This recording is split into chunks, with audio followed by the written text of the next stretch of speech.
नारायण के पुत्र ब्रह्मा, ब्रह्मा के पुत्र अत्रि, इस तरह से अत्रि के चंद्रमा और चंद्रमा के बुध पुरुरवा, इनके हुए 6 पुत्र। और इसी वंश में गाधी नाम के तेजस्वी पुत्र हुए। गाधी की पुत्री सत्यवती हुई, इनका विवाह ऋचिक से हुआ। इनके यहाँ जमदग्नि हुए और जमदग्नि ऋषि का विवाह रेणुका से हुआ। इनके 4 पुत्रों में, रेणुका जी के जो 4 पुत्र हैं, उनमें सबसे छोटे पुत्र भगवान परशुराम जी बनकर आए,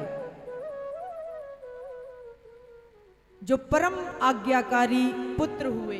गाधी के पुत्र विश्वामित्र हुए और इनके 100 पुत्र हुए।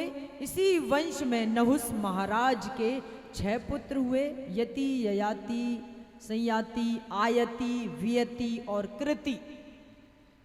इनमें से ययाति का विवाह शुक्राचार्य की पुत्री देवयानी से हुआ। इन्हीं देवयानी के यहां यदु हुए। उसी वंश में देवयानी के हुए यदु, और यदु वंश में ही मेरे गोविंद का जन्म हुआ। भगवान का जन्म हुआ। ययाति के वंश में देवमीढ़ हुए, इनकी पत्नी है। एक पत्नी के अर्जन्य और पर्जन्य, दूसरी पत्नी के पुत्र हुए सूरसेन। सूरसेन के पुत्र हुए वसुदेव, और वसुदेव की 7 पत्नियां हैं। सबसे छोटी पत्नी है देवकी, और इन्हीं देवकी की 8वीं संतान के रूप में मेरे गोविंद का जन्म हुआ।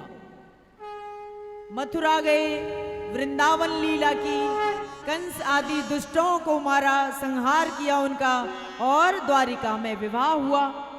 सारी लीला समाप्त करके जब यदुवंशियों को शाप लगा तो प्रभु अपने धाम को गए।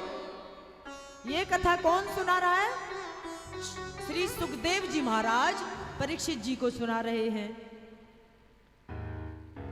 जब कलयुग आ चुका था और परीक्षित जी को बड़ी छोटी सी कथा इस तरह से सुना दी। अब परीक्षित जी बोले कि प्रभु, मुझे ये कथा विस्तार से सुनाइए। आपने सूर्यवंश की कथा तो खूब अच्छे से सुनाई, और जब इतने परम दयालु ऐसे मेरे गोविंद, जिन्होंने मां के गर्भ में मुझे दर्शन दिए, मेरी रक्षा की, मेरे बाबाओं की रक्षा की। कौन थे परीक्षित के बाबा?